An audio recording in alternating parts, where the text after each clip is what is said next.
Bom, primeiro agradecer o convite da professora Inês Bragança, dizer que fico sempre muito feliz de tecer possibilidades de encontro com ela, com outros colegas e com os estudantes.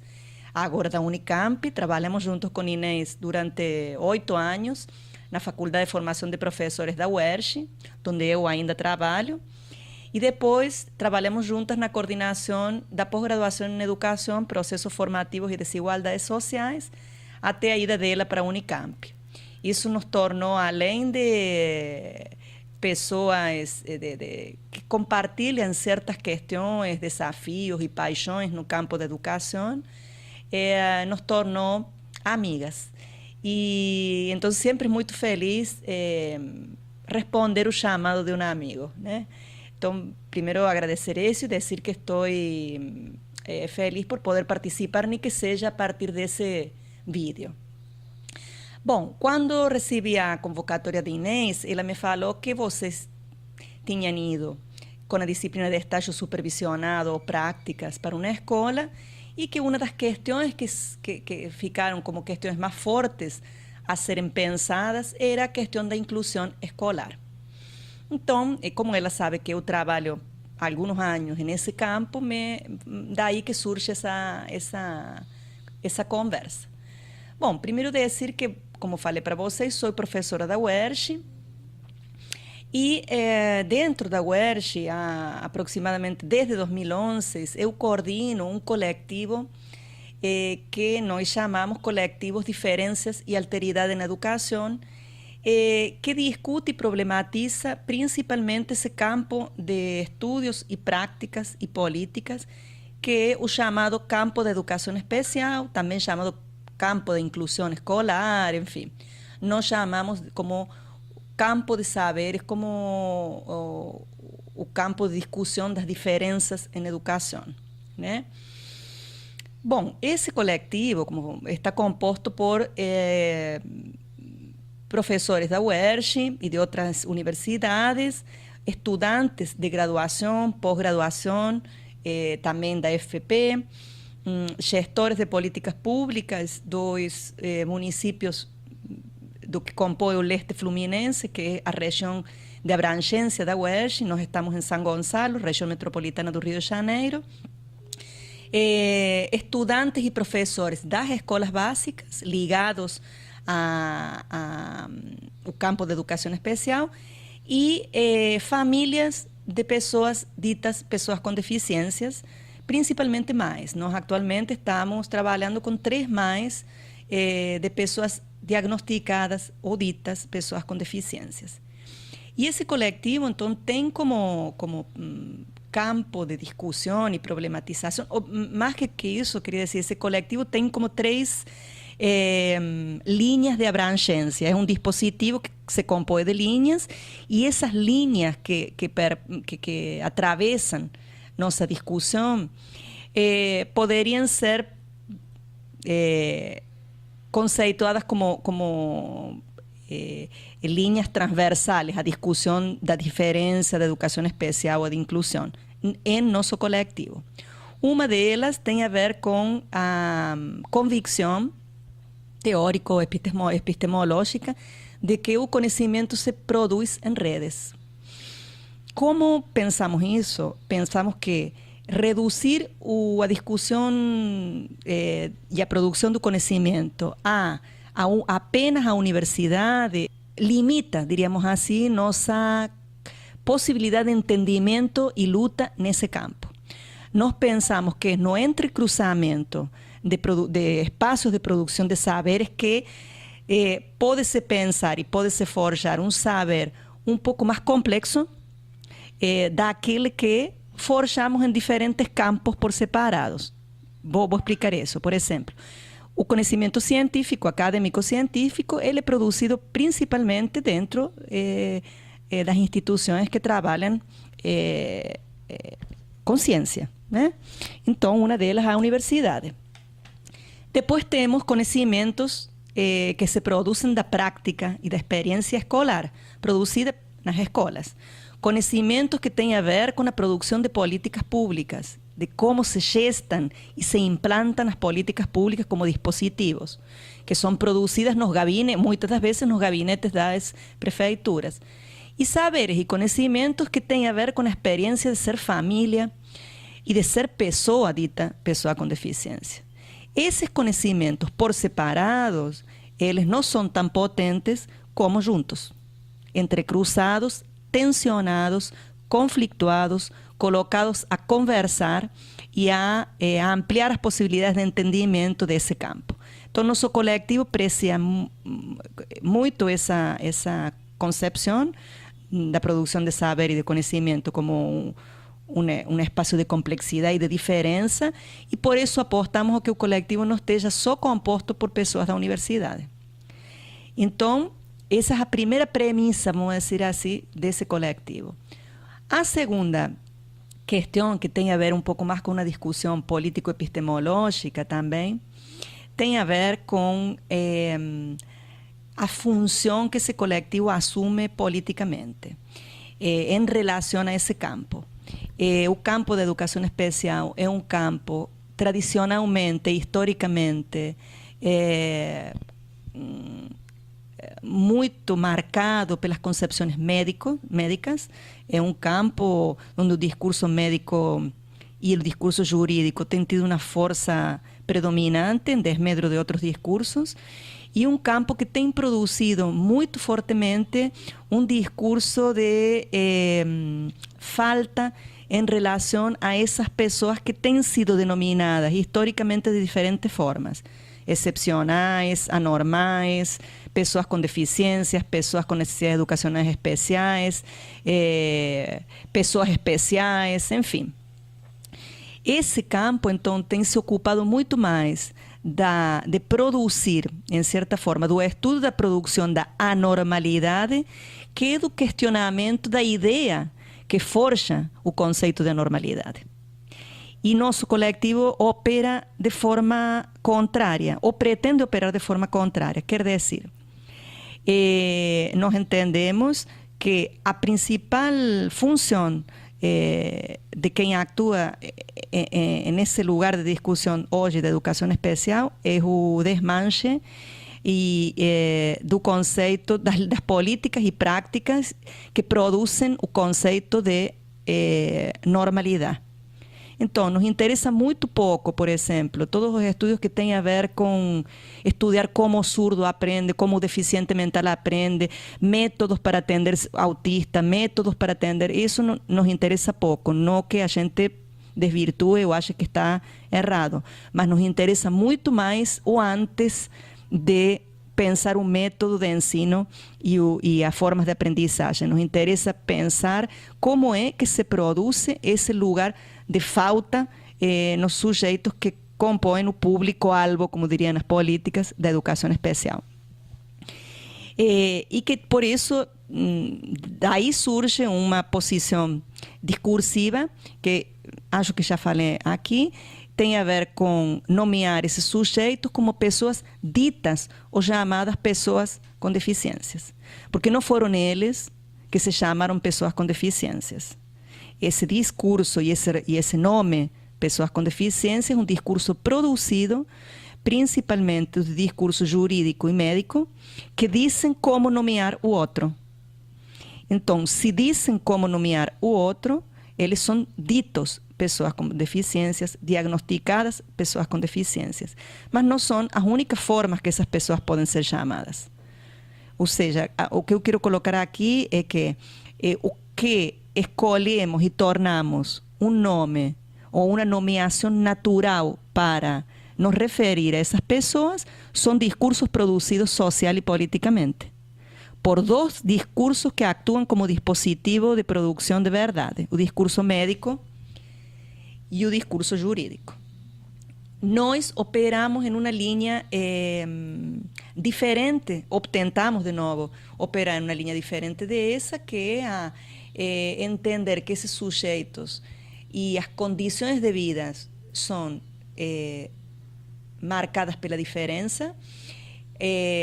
Existem diferentes condições de ser e de estar no mundo, e o que vai marcar, em certa forma, uma condição u outra, ou colocar uma condição u outra em situação de desigualdade, são as relações sociais que se estabelecem entre os sujeitos.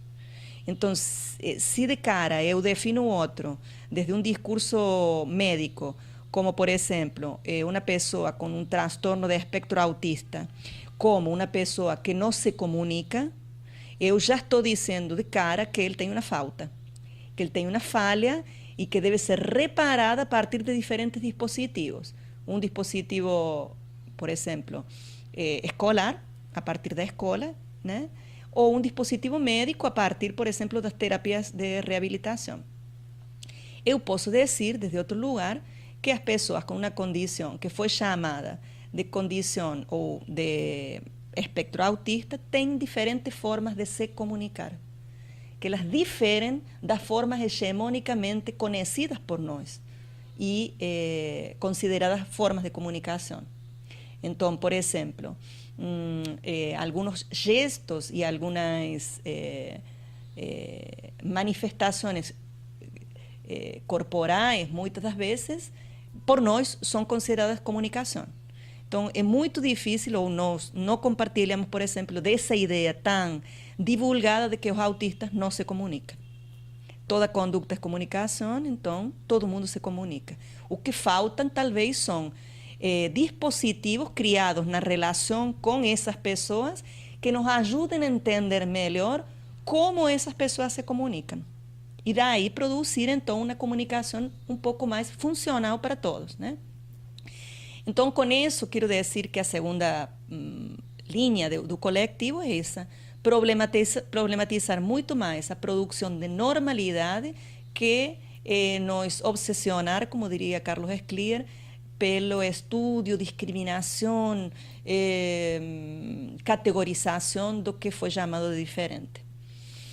E a última linha de trabalho ou conceitual dentro desse coletivo tem a ver mais com uma posição também política, estética, metodológica, da forma em que contamos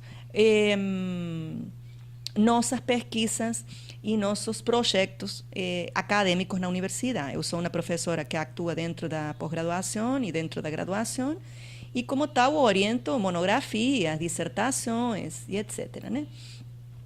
E aí começamos a nos perguntar e a questionar, ao mesmo tempo que nós questionamos a forma hegemônica de produção do outro e pensar muito mais que no outro, nas relações de alteridade, começamos a pensar como contar isso na universidade, porque nós estamos profundamente implicadas, então, na produção dessa relação de alteridade.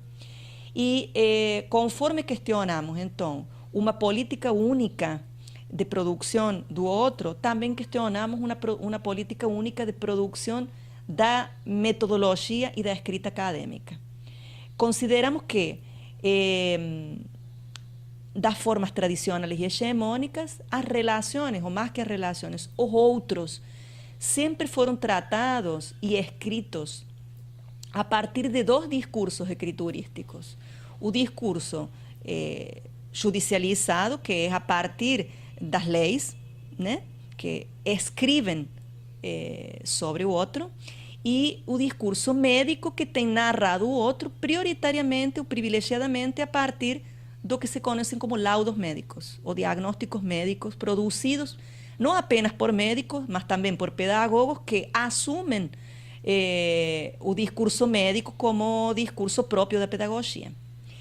Então, se nós queremos quebrar essa forma de entender a relação na diferença, ou seja, nós entendemos que a relação de alteridade pode ser narrada desde um outro dispositivo escriturístico, não apenas de um discurso jurídico, não apenas a partir dos laudos, mas de um discurso que tenha muito mais escriturístico, que tenha muito mais a ver com contar o que nos passa na relação com o outro, perceba que é na relação com o outro e não o que passa com o outro.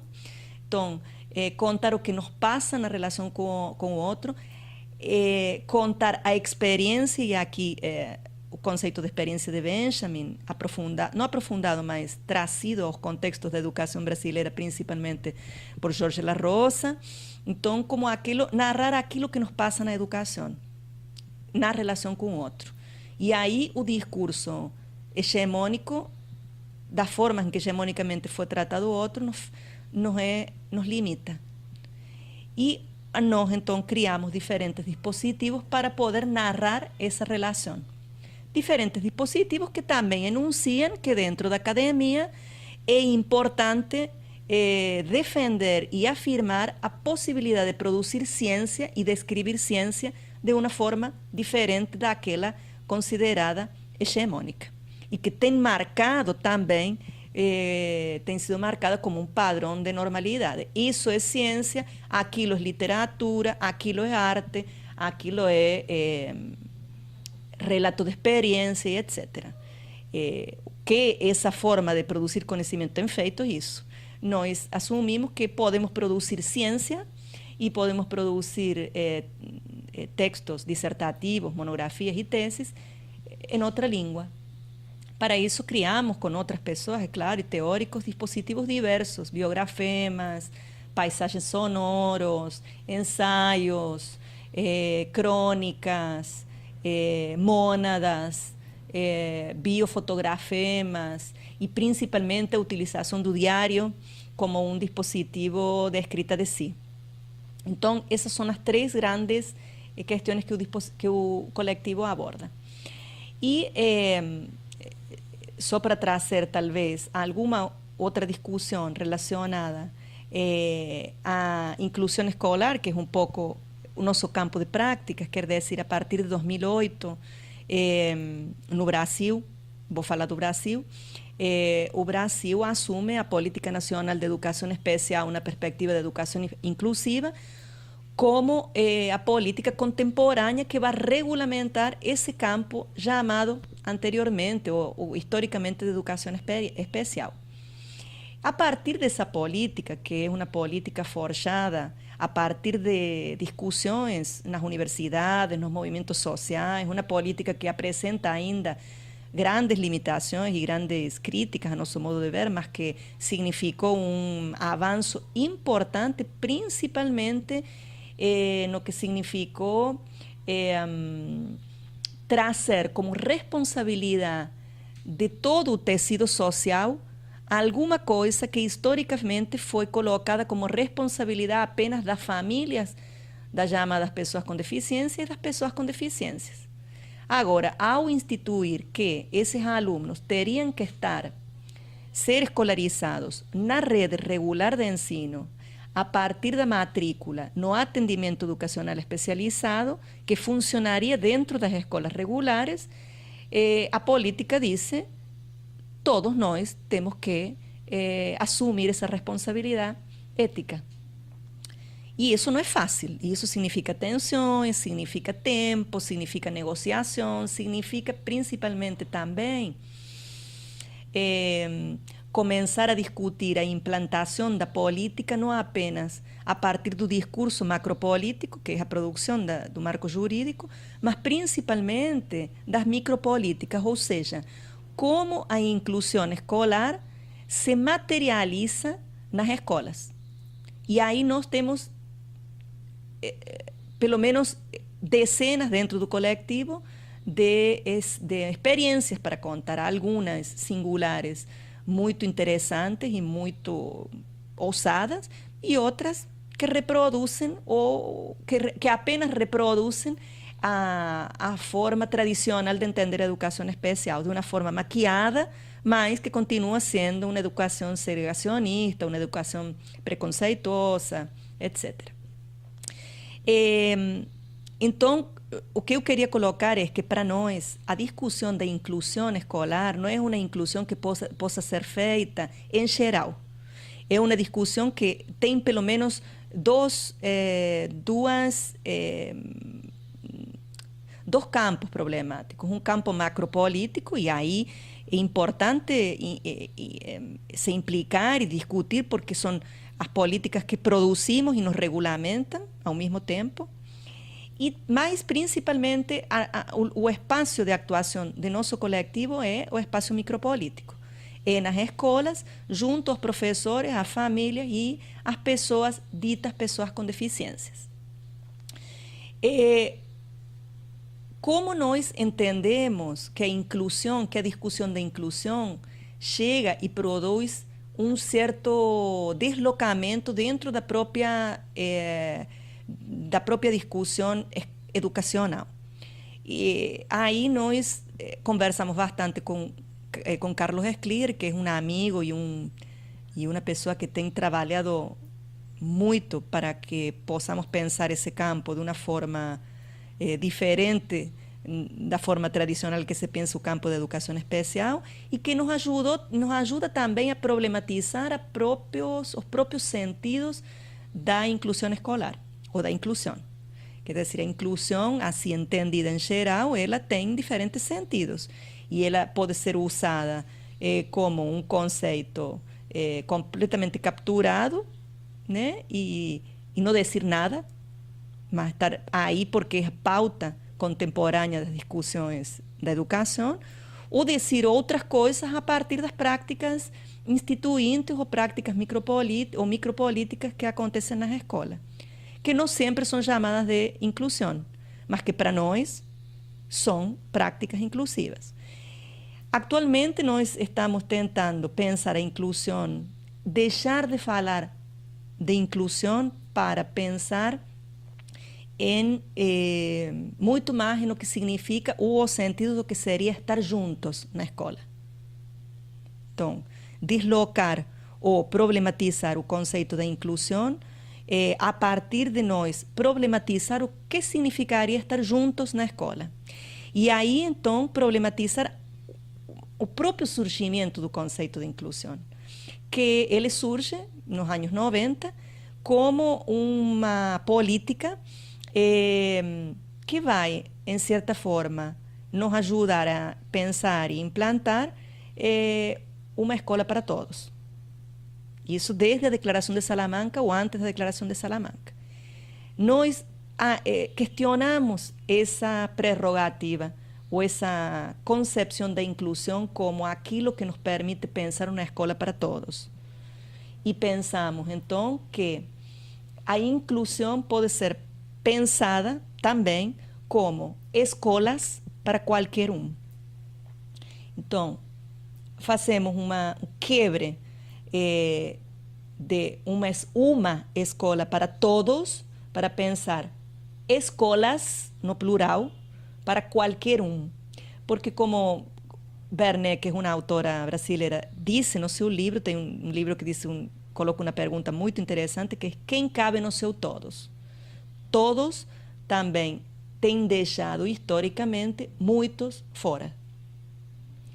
As atuais políticas de inclusão, por exemplo, definem como público-alvo da educação inclusiva apenas 3 categorias de sujeitos. E nós pensamos que a inclusão educacional, a inclusão, ela é pensar escolas para qualquer um, independentemente de esse ser quem for. Entrar nas categorias previstas ou ser considerado público-alvo da educação especial. Essa é a primeira questão que eu queria colocar sobre inclusão. O que nós estamos dizendo quando nos referimos a inclusão? Quando nos referimos a inclusão, nós estamos dizendo escolas, no plural, para qualquer um, e não uma escola para todos. A segunda questão que queria levantar em relação à inclusão é que ela pode ser pensada a partir, pelo menos, de 4 dimensões que muitas das vezes entram em conflitos que têm sido tratadas de forma separada. Então, quando a gente fala de inclusão, muitas das vezes as pessoas se referem apenas a o que seria o discurso jurídico da inclusão. Temos inclusão porque temos políticas inclusivas. Eu diria que aí há um recorte para considerar a inclusão apenas como aquilo que é trazido nas leis ou no marco jurídico. As leis no Brasil, o marco jurídico no Brasil, que diz sobre inclusão das pessoas ditas com deficiência, é dos mais avançados que eu conheço. Muito mais que da Argentina, por exemplo, que eu conheço também. Então, no que diz respeito ao marco jurídico, nós estamos super bem. Se consideramos a inclusão apenas como esse marco jurídico, estamos muito bem. Principalmente o marco jurídico pensado nos 2 últimos governos Lula e no primeiro governo da Dilma, que foram os governos que realmente produziram políticas de inclusão não apenas para as pessoas ditas com pessoas com deficiências, mas a inclusão das pessoas que historicamente ficaram fora da escola, né? Temos outra forma de pensar a inclusão, que é a inclusão só a partir do que o Scliar vai chamar dos códigos. Ou seja, pensar que a inclusão existe porque ela está, porque temos técnicas que nos permitem efetivizar a inclusão nas escolas. E aí a gente vai dizer, a gente tem material adaptado, nós temos intérprete de Libras, temos braille, sabemos como trabalhar com pessoas autistas, colocamos a disciplina de educação especial no currículo da formação dos professores. Todas essas questões que dizem respeito a uma concepção mais técnica do campo de educação especial, muitas pessoas reduzem a inclusão à existência desse dispositivo. Se temos isso, estamos ótimos. Quer dizer, por exemplo, se o curso de pedagogia tem 2 disciplinas sobre educação especial, está ótimo. Já garante o trabalho desses professores com estudantes com deficiências. Bom, essas são 2 formas de considerar a inclusão. Nós não desconsideramos, achamos que a existência de um discurso jurídico afirmativo e de uma formação técnica são elementos importantes para considerar e olhamos isso quando trabalhamos no marco micropolítico, mas pensamos principalmente que escolas para qualquer se produzem a partir de uma mudança radical no que tem sido chamado as representações que temos sobre os outros. Inês pode falar melhor do que eu sobre o que são representações sociais, por exemplo. Quer dizer, sem a mudança do que nosso olhar nos coloca como quem são os outros, hasta onde os outros podem aprender, quão limitados são os outros, sem uma mudança e uma problematização radical desse olhar, que é um olhar social, nós entendemos que os demais elementos por si só não dão conta de produzir uma escola ou outra. E, efectivamente, temos visto isso. Quer dizer, muitas das vezes há, por força de lei, que ser politicamente corretos, matriculando as pessoas ditas com deficiências nas escolas regulares, mas a própria escola considera que não tem nada para fazer com esse sujeito, porque esse sujeito é um sujeito que não aprende, ou que não tem nada para fazer dentro desta escola. Então, para nós, o foco de nosso trabalho está em produzir práticas e principalmente problematizações nas práticas que nos ajudem a olhar de uma outra forma essa relação com o outro e, dessa forma, apostar na quebra das representações que se tem sobre o outro. O que habitualmente, e vamos dizer assim, no senso comum, se diz a mudança de forma de ver, de forma de entender o outro. Que poderíamos dizer, professora, não basta você ter uma lei se você continua achando o mesmo, se você não mudou as suas concepções sobre a educação na diferença. Então, não desconsideramos o técnico, não desconsideramos o jurídico, mas apostamos firmemente na desconstrução e na problematização de um olhar sobre o outro que tem sido historicamente marcado como um olhar que produz um outro sempre incompleto, sempre em falta, sempre impossibilitado e pior, tudo isso naturalizado, né? Bom, acho que é isso. Espero não ter sido muito extensa, acho que fui. Mas também, em certa forma, esses convites que as amigas nos fazem servem para que a gente se ouça, né? De vez em quando falando sobre aquilo que a gente faz, aquilo que a gente pensa, aquilo que a gente defende. E ao se ouvir também produzir, em certa forma, uma problematização daquilo que a gente produz de forma coletiva. Então, agradeço muito, espero que a gente possa ir conversando e que possamos ampliar as possibilidades de entender esse campo, que é o campo da formação de professores, e que nesse caso tem a ver com essa articulação entre formação de professores e educação na diferença. Um beijo grande e a gente se vê daqui a pouco. Beijo.